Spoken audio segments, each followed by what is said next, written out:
साथियों, आप सबका कौन सीखेगा जी चैनल पर हार्दिक स्वागत है। डेंसर क्राइम न्यूज महिला को 3 दिन तक डिजिटल अरेस्ट कर ठगे 1.48 करोड़। अनोखा है झांसा देने का तरीका। उत्तर प्रदेश के प्रयागराज में साइबर ठगी का बेहद अनोखा मामला सामने आया है। इसमें साइबर शातिरों ने एक महिला को 3 दिनों तक डिजिटल अरेस्ट करके उनके खाते से 1 करोड़ 48 लाख रुपए की रकम ठग ली। हालांकि पुलिस ने इस सिलसिले में 4 लोगों को गिरफ्तार किया है। यूपी के प्रयागराज से साइबर ठगी का एक ऐसा किस्सा सामने आया है जिसे सुनने वाला बस यही दुआ करता है कि कहीं उसके साथ ऐसा न हो जाए। सच कहा जाए तो डिजिटल अरेस्ट का ऐसा संगीन किस्सा इससे पहले शायद ही किसी ने सुना हो। जी हाँ, आपने एकदम दुरुस्त पढ़ा। डिजिटल अरेस्ट की ही बात की जा रही है और इसे डिजिटल अरेस्ट की बदौलत ठगों ने महिला के खाते से पूरे 1 करोड़ 48 लाख रुपए निकाल लिए। डिजिटल अरेस्ट पहली बार सुना। वैसे तो अरेस्ट शब्द सुनते ही बड़े से बड़े तिस्मार खान के पसीने छूट जाते हैं, लेकिन शायद ही कभी किसी ने डिजिटल अरेस्ट जैसा कोई शब्द सुना हो। और इस शब्द को सुनते ही सोच में भी पड़ सकते हैं कि क्या कोई डिजिटल अरेस्ट भी हो सकता है।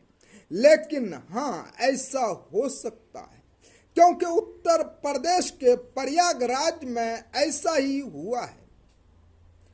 यहाँ प्रयागराज के जॉर्ज टाउन इलाके में एक महिला को उन्हीं के घर में 3 दिनों तक साइबर ठगों ने बंधक बनाकर रखा और महिला को डिजिटल अरेस्ट करने के बाद उनके खाते से 1.48 करोड़ रुपए दूसरे खाते में ट्रांसफर करवा दिए। बुजुर्ग महिला को कॉल करके ठगा। साइबर ठगी का शिकार हुई महिला का नाम काकोली दास गुप्ता है। काकोली दास गुप्ता जॉर्ज टाउन स्थित घर में अकेली रहती है।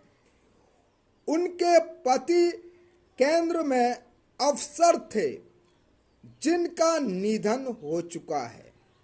जॉर्ज टाउन में रहने वाली काकोली दास गुप्ता को बीते 32 अप्रैल को साइबर ठगों ने कॉल कर कहा कि वो फेडेक्स नाम की इंटरनेशनल कोरियर कंपनी से बोल रहे हैं और उनके नाम से ताइवान से एक पार्सल आया है, लेकिन उस पार्सल में दूसरी चीजों के साथ साथ ड्रग्स भी हैं।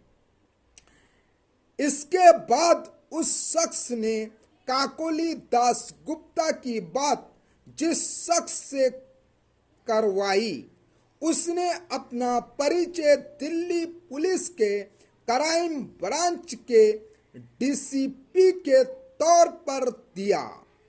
फोन पर बात करने वाले ने कहा वो पार्सल शायद गलत आ गया है, लेकिन इस पार्सल की वजह से आप जांच के दायरे में आ गई हैं।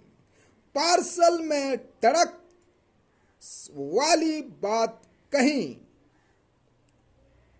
फोन करने वाले ने यह भी कहा है कि आपके यहाँ ताइवान से एक अवैध पार्सल आया है जिसमें 200 ग्राम MDAM drug, 3 credit card, 5 laptop है। यही नहीं, फोन करने वाले ने यह भी कहा, हमें अब आपके पूरे बैंक की खाता की जांच करनी है। आप हमारा पूरा कॉर्पोरेट करना होगा।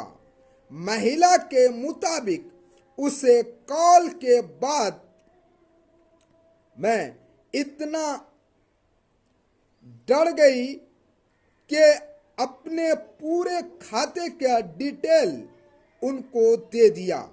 यही नहीं, इस फोन से कहा गया आपको क्राइम ब्रांच मुंबई शाखा से बात कराई जा रही है। वीडियो कॉल से खाता खंगाला। वहीं दूसरी ओर वीडियो कॉल के जरिए एक पुलिस के ड्रेस में नकली क्राइम ब्रांच का डीसीपी बनकर बाकायदा बात भी किया गया। वीडियो कॉल के जरिए नकली डीसीपी ने कहा कि आपके बैंक खाते की जांच करनी, आपको बैंक खाते की जांच करनी होगी। इसके बाद महिला के सारे खातों की डिटेल, दस्तावेजों पर साइन भी लिया गया और खातों से रुपये दूसरे खाते में ट्रांसफर कर दिए गए। यही नहीं, जांच के नाम पर 3 दिन घर से बाहर भी नहीं निकलने दिया गया। महिला से यह भी कहा गया, अगर बाहर निकली तो आपको जेल भी जाना पड़ सकता है। यही वजह रही कि 3 दिनों तक महिला अपने घर से बाहर नहीं निकली। प्रयागराज में एक बुजुर्ग महिला को डिजिटल अरेस्ट करके उसने ठगी करने वाले 4 लोगों को गिरफ्तार किया। 3 दिन तक ऑनलाइन गिरफ्तार। इसके बाद शुरू हुआ डिजिटल अरेस्ट का सिलसिला। काकोली दासगुप्ता को समझा दिया गया कि जिस वीडियो कॉल पर वो बात कर रही हैं, अब उनकी कॉल कट नहीं सकती और वो पूरी तरह से पुलिस की निगरानी में है। यानी उन्हें ऑनलाइन गिरफ्तार कर लिया गया है। अगले 3 दिन तक वो कमरे से बाहर नहीं जाएंगी। इस दौरान महिला डर कर 3 दिन तक अपने घर से ही बाहर नहीं निकली और फर्जी पुलिस वालों ने जैसा बताया वैसा करती रहीं। जब भी पुलिस वाले उससे अपने खाते के कुछ रकम किसी दूसरे खाते में ट्रांसफर करने को कहते, वह चुपचाप कर देती। इस तरह कई बार में उसने 1,48,30,000 रुपये ऑनलाइन ट्रांसफर किए। 4 आरोपी गिरफ्तार। लेकिन 3 दिन के बाद जब उस महिला का भतीजा घर आया, तब जाकर ये सिलसिला रुका और फिर वो महिला अपने भतीजा के साथ मिलकर साइबर थाने पहुंची और रिपोर्ट दर्ज करवाई। इतनी बड़ी रकम की हेराफेरी का किस्सा सुनने के बाद पुलिस भी फौरन एक्ट एक्टिव हो गई। देखते ही देखते पुलिस ने इस मामले में 4 अलग अलग जगहों से 4 आरोपियों को गिरफ्तार किया है। थाईलैंड और नेपाल तक फैला नेटवर्क। प्रयागराज के साइबर थाना प्रभारी राजीव तिवारी के मुताबिक इस साइबर ठगी गैंग का सरगना देवराय उर्फ राणा है, जो दिल्ली से नेपाल भाग चुका है।